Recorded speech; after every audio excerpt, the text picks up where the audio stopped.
said, "Dad, if you let the goat stay with us, I will see that he stops eating all those things." Her dad said, "We will try it." So the goat stayed, and the girl made him stop eating cans and canes and caps and capes. Because there's many caps and capes around this house. It's just that many type of caps household. and capes. They have a graduation ceremony guard warehouse right attached to them. Yeah, they must. But one day, a car robber came to the girl's house. "Ooh, a black man," she said. He saw a big red car near the house and said, "I will steal that car." He ran to the car and started to open the door. The girl and the goat were playing in the backyard. They did not see the car robber. And now, the thrilling conclusion to The Pet Goat. The Pet Goat Part 2. The goat stops the robber. I hope this car robber doesn't rape this girl and this goat. A girl had a pet goat. Her dad had a red car. Which was better? The fucking car. A car robber was going to steal her dad's car. The girl and her goat were playing in the backyard. Now we've got all the recap done. Let's Right. get to the meat of the story. Almost like we didn't need part 1. Right, that's fine. Just then the goat stopped playing. He saw the robber. He bent his head down and started to run for the robber. The robber was bending over the seat of the car. The goat hit him with his sharp horns. The car robber went flying. The girl's dad ran out of the house. He grabbed the robber. "You were trying to steal my car!" he yelled. The girl said, "But the goat stopped him." "Yes," her dad said. "The goat saved my car." The car robber said, "Something hit me when I was trying to steal that car." The girl said, "My goat hit you." That's The the girl whole... hugged the goat. Her dad said, "That goat can stay with us, and he can eat all the cans and canes and caps and capes he wants." The girl smiled. Her goat smiled. Her dad smiled. But the car robber did not smile. He said, "I am sore." Now you'll notice that the father, who starts off critical of the goat and its practices, eventually comes to not only accept the goat's bad behavior, but actually encourages it after the goat saves the family car. In other words, the story The Pet Goat is a tacit endorsement of the Luciferian doctrine. Okay. I think you've now got your answer as to why Bush waited until the end of the story to leave. I actually think he was really invested. I think he really wanted to figure out what happened at the end, and then it turns out the car robber was sore. No, Ben. See, the satanic high priest couldn't leave his black mass until the instructions given in Liber 175 were completed. Remember, "I read this book that I may study the nature of my deity. Thank you, Cleveland, and good night." That's how he ended all press conferences. So let's stay in Sarasota for just a second here. Now, as we already know, Bush was reading the book in Sarasota, Florida. Perhaps not coincidentally, Sarasota was the summer home of what? The Ringling Brothers Circus. Oh. And had been since 1919. It had been settled by 7 Ringling Brothers who, once again, perhaps not coincidentally, all Freemasons. Fucking smoking gun. Also, you're going to remember... So, a thing that Stephen King Bang likes to do is describe the terrorists going into the towers as the flying circus of death, as he calls it, in terms of, like, the pageantry involved, blah, blah, blah. He has fun. So this is him saying that in 1968, the Ringling Brothers opened the Ringling Brothers and Barnum and Bailey Clown College in Sarasota, where Bush was reading the story, where CIA recruits were reportedly sent to learn sleight of hand. Interesting. So, direct quote from the most dangerous book in the world. Through inverted speech, illogical actions, mimicry of spirits and animals, and ludicrous acrobatic stunts, clowns perform functions attributed to tricksters such as Hermes and Satan in mythology, blurring boundaries, toying with social and sexual rules, and mixing the obscene with the sacred. They should have done some loop-de-loops then or something. Made it a little bit more exciting of an event. Well, the problem is that what nobody knows is that actually they said there was only 15 hijackers over 4 planes, blah, blah, blah. But actually there was over 90 hijackers in 4 planes. But the idea is that they were all just as clowns and they could really pack in there. So if those doors of those planes could have just opened, those terrorists would have just come spilling out. Yeah. Man, it's more terrifying than I could ever imagine, the idea that clowns did it. Now, Sarasota is also known as Terrorland, as is described by controversial author Daniel Hopsicker. Now, in Terrorland, that is where CIA agents actually, allegedly, trained the 9/11 hijackers. Sarasota is only 2 hours away from the Everglades, where another secret training facility is located. Could it possibly be, Benjamin, that Terrorland is affiliated with the Hand of Death? I'm going to say yes just to move on. Yes, it must be. There's no way that it's not. It's got to be. Henry, they're saying, Henry, that they said that we could go up in the plane ourselves. They said that we just get a knife and we could stab the flight attendants and then fly the plane to the World Trade Center. What do you think about that, Henry? Well, can I rape my retarded cousin in that plane? Well, you never know. There's a lot of room in there. Yeah, that's what nobody really knows, is that 9/11 was actually supposed to happen September 11th, 1983, but they put Henry Lee Lucas and Otis Toole in charge of it, and the whole thing just fell apart. Oh, isn't that facts? Look at that. Another solid last podcast on the left fact. Take that to your history teacher. I will say that to you. I'm going to say that today on class. If you can listen to this while you're in any form of class, tell your teacher that it should have happened in 1983, piloted by Henry Lee Lucas, and say that is truth. And then watch how fast you get kicked out of class and know that for a fact that they are a part of the fucking system, man. Yeah, because that's definitely true. If you ever get any sort of pushback whatsoever for your conspiracy theories, that means that you're telling the truth. And there's a war on Christians. So let's go now to the number 77, Flight 77. Now, besides the fact that Flight 77 struck the Pentagon, which sits on the 77th meridian, is 77 feet tall, and has 7 floors, 77 brings us right back to Aleister Crowley. Now, Crowley's book 77, originally entitled The Book of the Goat, holds the most important phrase in thelemic thought, and thelema, of course, was Crowley's, what would you call it, system of magic? Would that be the right term for it, Henry? That was his religion. Yeah, his religion, yeah. Okay. And this, what is in Book 77 is what could be considered to be the general attitude of those who perpetrated the entire mega ritual.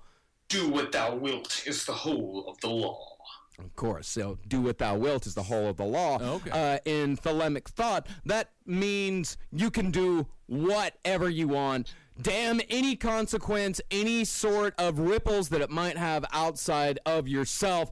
All that matters is you and what you want. All right. So it's pretty much that these people who do all this stuff, they don't care that they killed 2,997 people, or is it 96? They don't care that they killed that many people. They don't care about the consequences of it killing 1.5 million Iraqis afterwards. And you see the shape of the pentagram, of course, forms the center of a pentagram, long and important occult symbol. So the crashing of 77, do what thou wilt is the whole of the law, into the Pentagon, a symbol used to summon demons or even the devil himself, could be seen as a lock and key to open the gates of hell itself. All right. Yeah, and did it do it, dog meat?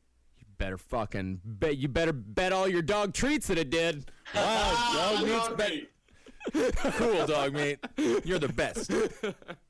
So now let's get to Flight 93. Now, the number 93 is very important in Crowley's thelemic order. Now, once again, the phrase, do as thou wilt is the whole of the law, comes back, as well as the phrase, love is the law, love under will.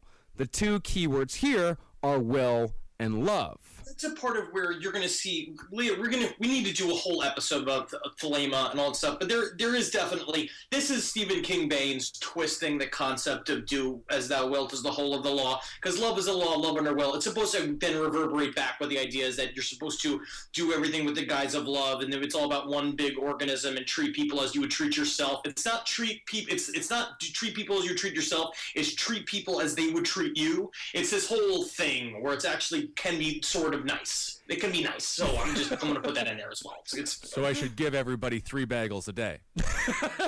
Is that right? And a half pound of low-fat scallion cream cheese because I'm on a diet. Well, the Thelemic philosophy, it's like a lot of these. It's a very optimistic philosophy because if you treat everyone how they would treat you, if we all follow this, then we will all treat each other fantastically. So I should just go around. Again, it's a lot about ass sex. Yeah, there's a lot of sex. Yeah. Yeah, that utopia is all power bottoming. Oh. Yeah. Yeah, my brother's a power bottom. He taught me all about it over some margaritas a couple of Christmases ago. Yeah, Merry Christmas. It's just another Kissel Christmas. Just another Kissel Christmas. Can't forget it. Put a towel down. It's almost Christmas time at Kissel's house. Yep. Time to get your power bottom on. So the words will and love in Greek are thelema and agape. Now, the numerical value of these numbers, if we use the Greek practice of isopsethi, adds up to 93. 93 is also the standard greeting of Crowleyites, making the crashing of 93 a big hey, how are ya to all the followers of Thelema out there. Hey, everybody, hey! How are you? Hey, is everybody having a good time? Hey, why is everybody screaming? Why is everybody yelling? I'm just trying to say hey. Hey, how are you? Huh, Marcus? That's the term? Yeah. Hey, how are ya? Hey, this is a gigantic crowd. This was a big old hey, how are you? Hey, how you doing? It kind of was. Right. A lot of this stuff was a gigantic greeting to all the Crowleyites to say, this is a gigantic Crowleyan ritual. This is our moment. Enjoy! I remember that when W was talking on top of the rubble, and he was like, hey, how are you?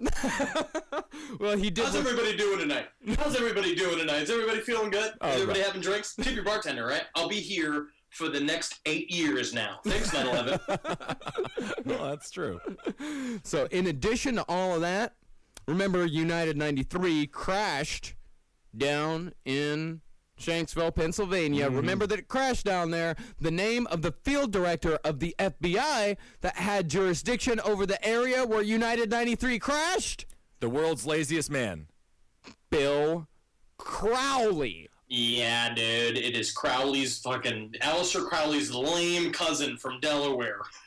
Absolutely. I didn't Aleister, me and your aunt were talking, and it just feels like, maybe you could settle down and get like a job or something. I got to open it over at the accountant firm, just like, but how will I release AOS throughout the use of my shit-covered desert fuck? It's just me and your aunt up. We're still talking about it, even though you answered that way. We're still talking about letting you into the accountant firm. What a job this guy has. He's FBI director in charge of the fields in Shanksville? No, Pittsburgh. He was out of Pittsburgh, Pennsylvania, but the field was in his jurisdiction. I see. Yeah, they didn't just have there's an FBI directors for fields. Hey, man, nepotism. I have no idea. They're putting stupid people everywhere. Of all the fields in America, why does it have to happen to my favorite field? Oh, my God. Also, what's really interesting that Stephen King Bain points out is that Shanksville is also what you could have been called because the terrorists attacked the flight attendants and pilots with shivs, shanks, or box cutters, shanks in prison terms, he said. That he literally said in the book that you could view that the inside of the planes was sort of like Shanksville because of how many times people were getting shanked in there. So that was a joke?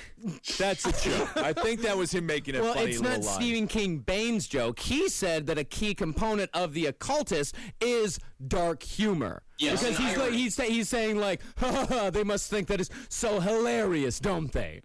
Oh, I see. So they're kind of being punny with it too. It's a hey, how are ya? And then they followed it up with a good pun.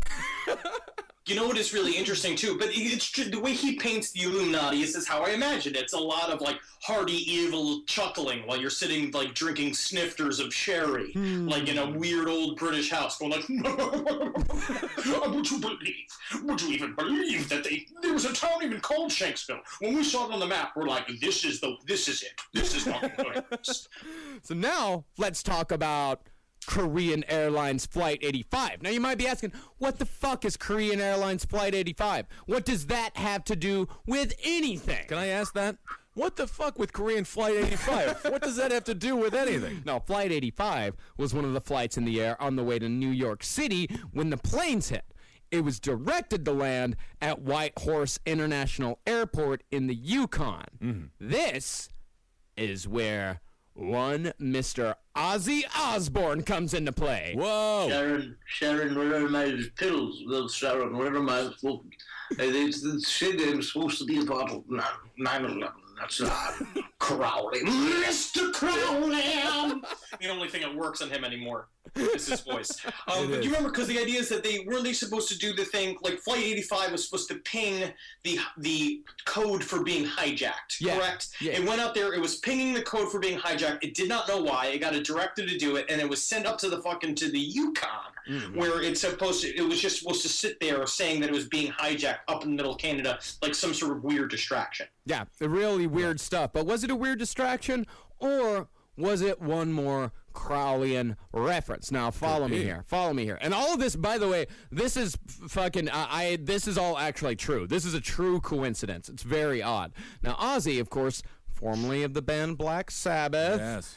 in his 1980 hit, Mr. Crowley, sang, "Mr. Crowley, won't you ride my white horse?" White Horse International Airport. Now, what was the name of the air traffic controller working at White Horse International Airport on September 11th, 2001? What? What was it, Ben? What was the name, Ben? What was the name, Ben? Sharon Osbourne. Tim Crowley.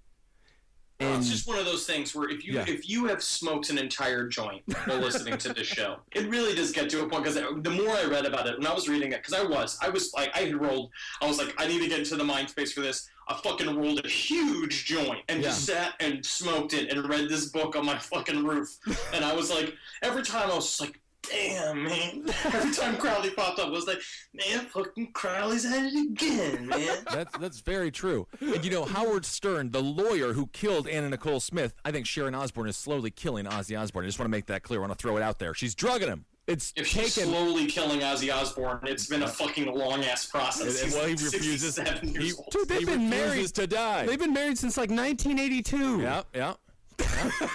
Very controversial. Can't trust anybody. No, you can't. Now, in thanks and tribute to Ozzy Osbourne, Ozzy was allowed, along with Sharon, to attend the 2002 White House Correspondents' Dinner, the first one after 2001, hosted by Drew Carey, by the way. Oh. Also presided over by George W. Bush. And if you don't know what the White House Correspondents' Dinner is, it's pretty much a big roast. Of course. And you know what? Drew Carey, where is he from? Cleveland.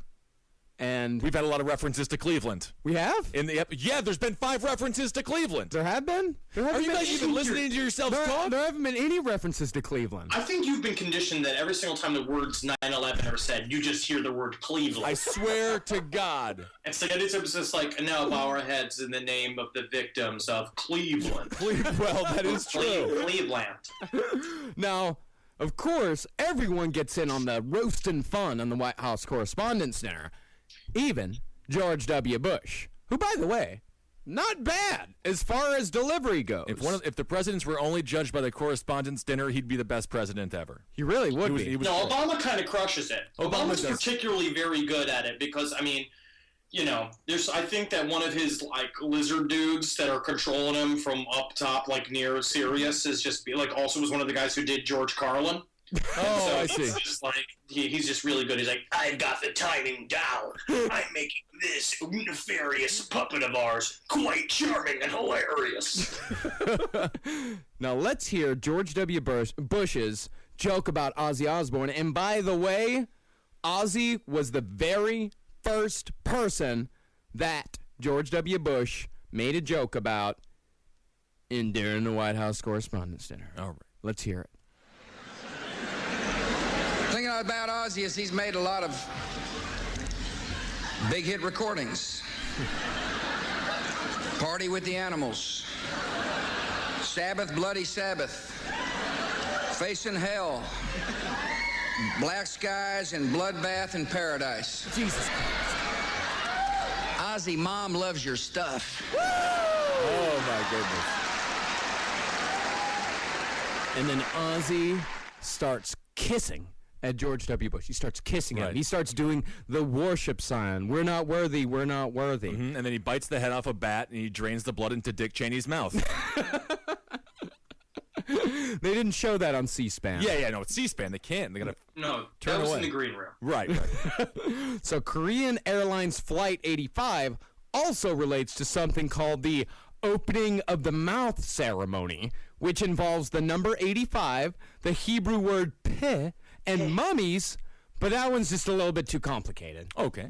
So we're not going to Yeah, it's about the idea of like they would sit around with the mummy and like literally open its mouth back and forth and be like, I told you see I'm alive, and then the other guy was like, seriously, fucking creep car, you're fucking really creeping me out when you do this shit with the mummy mouth, bro. You know what I mean? You need to creep it out, man. You're creeping me out. And he's just like, dude, you can't even be mad about it because if we make the mummy come to life and for real, dude, that would be super fucking creepy. And he's just like, I know, but I can't handle it. I can't keep my shit straight. When you're like, he's like, I'm a man. These Egyptians. Yep. You bring a mummy to life, Brendan Fraser's got to go kill it. So if you want to hang out with him, that's the question. Although, about the word peh that I just mentioned, Peh. we will, Peh. peh, P-E-H, peh, Peh. peh, Peh. peh. Peh. We could do this all day. We will say that the word peh is connected by the Hermetic Order of the Golden Dawn, which Aleister Crowley co-founded. They connect it to the Tower tarot card, which symbolizes the destruction of old structures and is also variously referred to as the Devil's House, the House of the Damned, Inferno, or simply Hell. Ooh. And another aside concerning the tarot, the famous falling man photo, of course, we've all seen it. Right. You know, the guy that's kind of got his one leg straight down, one leg a little bent, is eerily similar to the Hanged Man tarot card, which can represent giving in to destiny and surrendering control to outside forces. Now, this is all good ways to really harass people at a crystal store.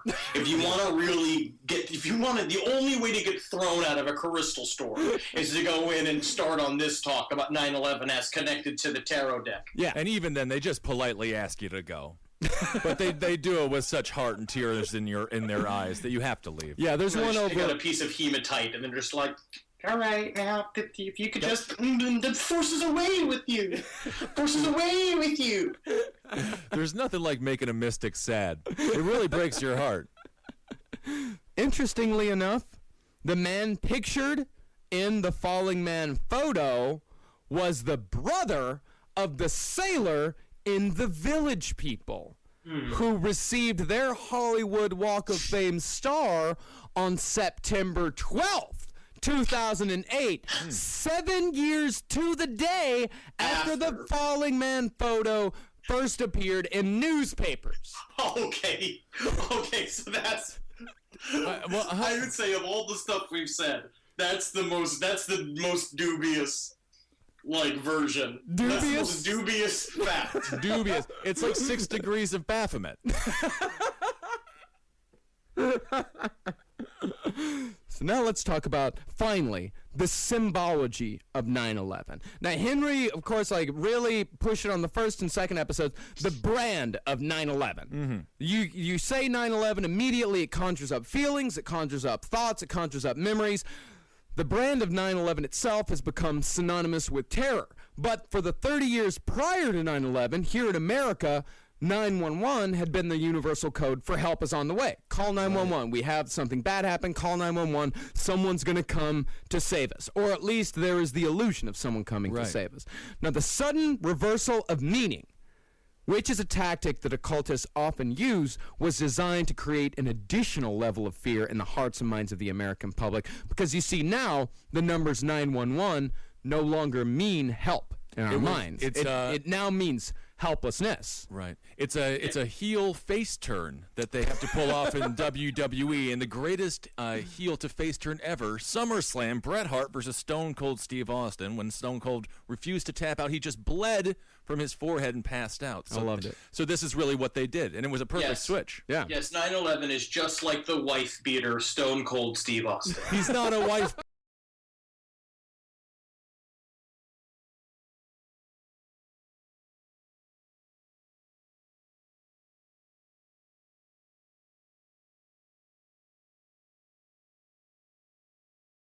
Peter Henry. He is a wife beater. Where did you hear that, sir? Where did you hear that? Let's type in Stone Cold Steve Austin wife beater. Oh, you can type in anything. Austin, wife beater. Yeah, actually, yeah, okay. Yeah, Henry, I'm going to go ahead and put in Stone Cold Steve Austin wife beater. Just wait a second. Oh, no! Oh, it doesn't look like it, Henry, does it? The Stone Cold said so. Thank God. Would a man who comes out to music like that beat his wife? Yes. Oh. Would the Texas rattlesnake beat his wife? Yes. Especially somebody called the Texas Rattlesnake. All right, well, let's... especially beats his wife. Okay, we don't need to defame Mr. Stone Cold. So Aleister Crowley, he considered the number 9 to be the most evil number that there is. It means the earth under evil influences. Now, combined with the number 11, which we mentioned earlier, that Crowley considered the most powerful number in magic with a K, itself, 9/11 could be seen to mean the most evil and powerful magic that there is. So every time we say or hear the phrase 9/11, we are unwittingly participating in the gigantic occult mega ritual, repeating the phrase evil magic in numerological form over and over again, continuing to feed the power of the mega ritual released on that day. And that's why I took 9/11 and I made it Cleveland. Yes, I think it's really important. So every time you want to say 9/11 from now on, choose a different name. Right. We can call it the Cleveland Incident. I think that's a good one. Another thing to maybe say is something along the lines of, like, every time you want to say 9/11, say strawberry cheesecake. Right. Fill it with good. Yeah. Fill it with something special. Yeah. All right, so the most dangerous book in the world. It's not that long, but let's just say it's a bit dense. There's a lot of different things to talk about in the most dangerous book in the world. There's a lot of connections, and here is a list, a short list, actually a fairly long list, of connections that I refuse to explain. I really tried to get through this book. I really tried. I got through as soon as I read a bunch of it, I was making a bunch of notes, I was doing a bunch of stuff, and then as soon as it got to, I'll show you where I blanked out. All right. Well, and I will say, after you get about 16 chapters in, every time you go to the next chapter, I let out an audible sigh. Okay. Yeah, it was definitely like, All right. Okay. All right, let's get into this. All right, so let's go through a list.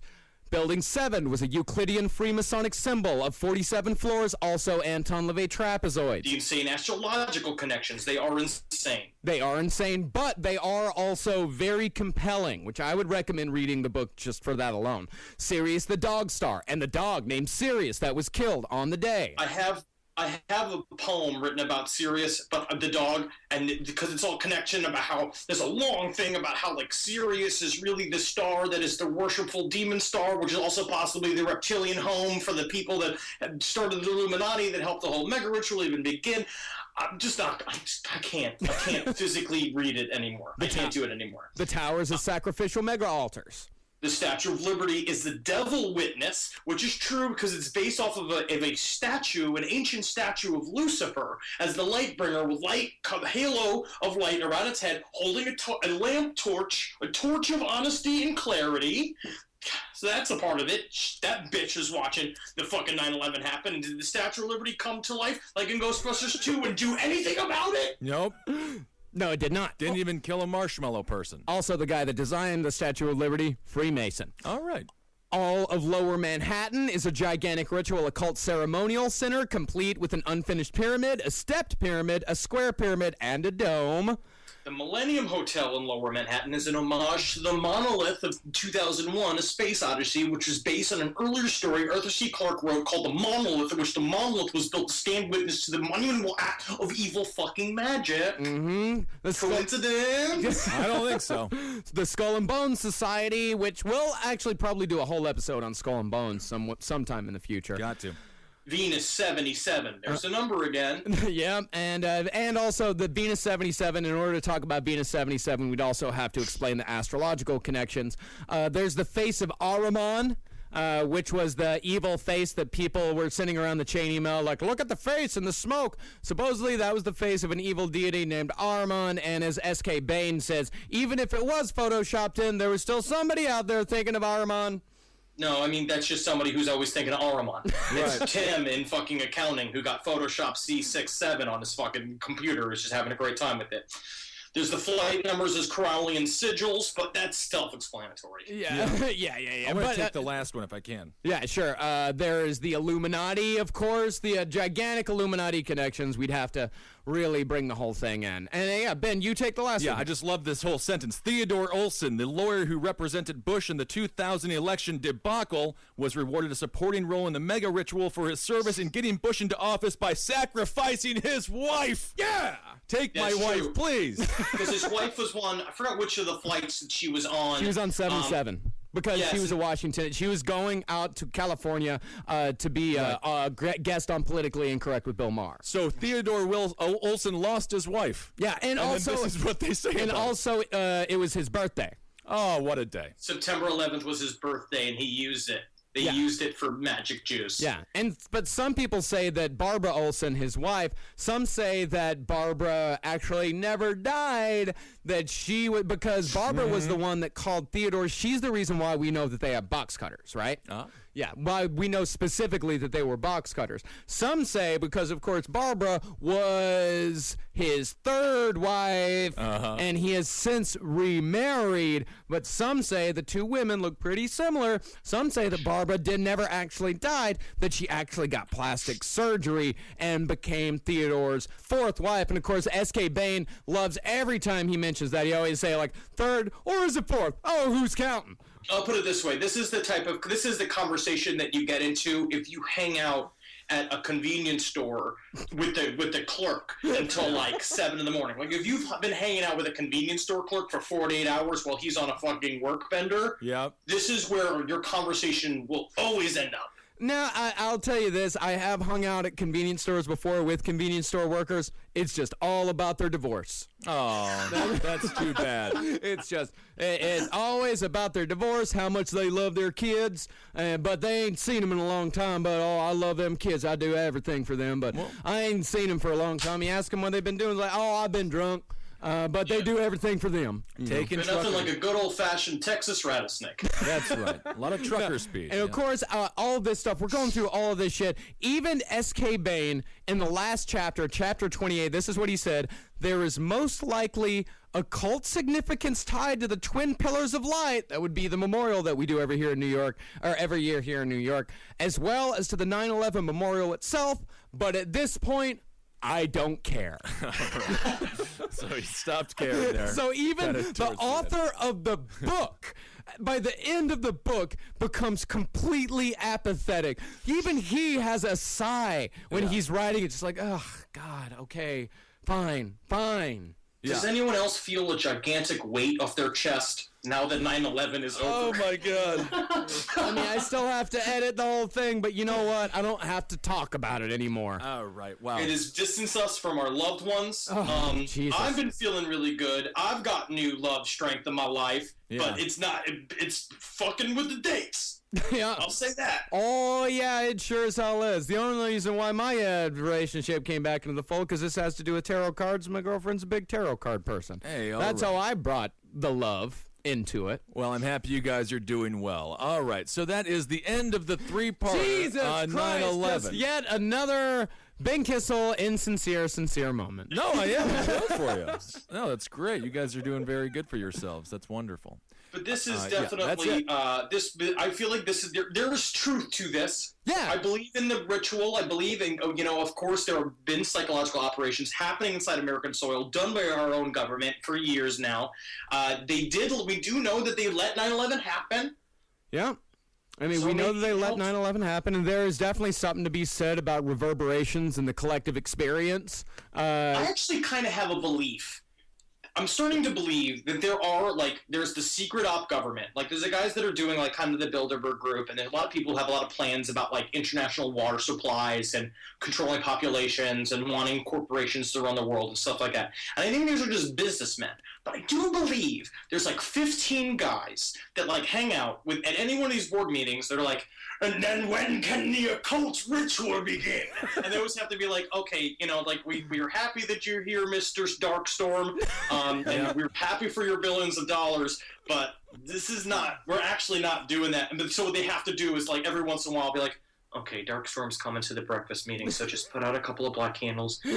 Just tell him, if someone, you got that goat mask from last week, right? And get that naked girl in here and have her stand over there, okay? Because he just will not shut up until we start burning some incense. Yeah.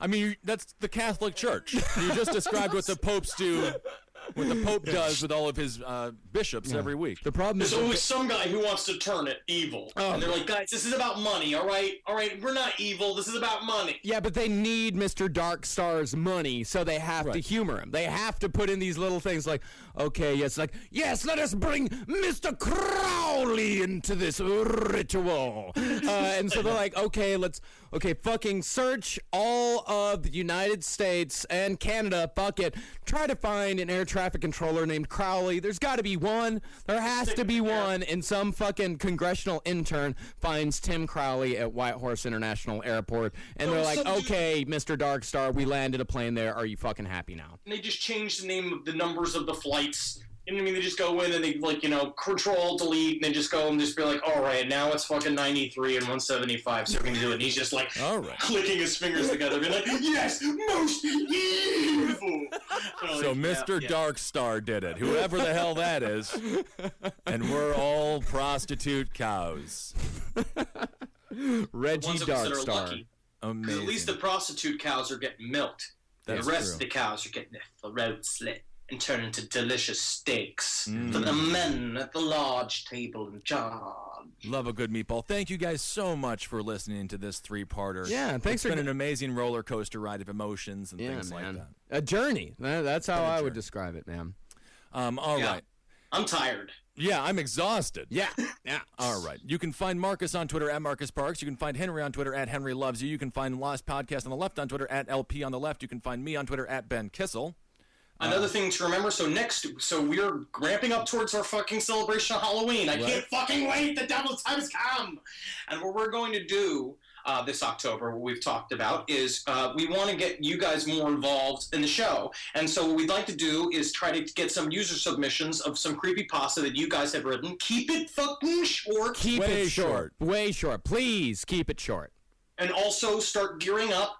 We want to record people telling their real life scary stories. If you've got a ghost story, or you've got a close call to being killed, or you've got a good, juicy, scary, appropriate story, please tell us about it. Submit it. We'd love to record you and have you on the show. That would be amazing. We did this last year, and it turned out to be amazing. We had some phenomenal stories, and I'm sure we'll get some even better stories this year. Yeah, absolutely. And go to cavecomedyradio.com/merch to get your Last Podcast on the Left t-shirt. And to everybody who's been waiting a little while for their t-shirts, we had a bit of a hiccup at the t-shirt factory, but they're coming in today, Friday, September 11th, and they'll be in the mail by Monday. So you'll be getting them very soon. The t-shirt factory is right next to a chocolate factory, and the chocolate factory exploded.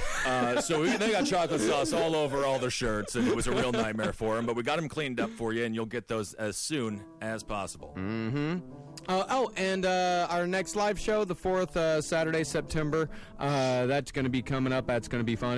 We have our live show the 4th Saturday of every month here at the Creek in the Cave, 1093 Jackson Avenue, Long Island City, New York, 11101. If you want to send us some stuff. And people have been sending us some amazing fucking things in the mail. Thank you, guys. Thank you so much to Kelly McGillicuddy for sending us that fantastic painting. Oh, it's so phenomenal. I can't even believe it. It's such an honor to receive such beautiful art, and our fans are incredibly talented. And thank you so much for the wedding invitations. We will respond. I don't think I can go because I literally don't think you could afford the food budget if I went. All right, I'm going to do a Magustalations, and I'm throwing out a hail yourselves, everyone. And a Heil Geen. Hail Satan, respect other people's territory as you would respect your own.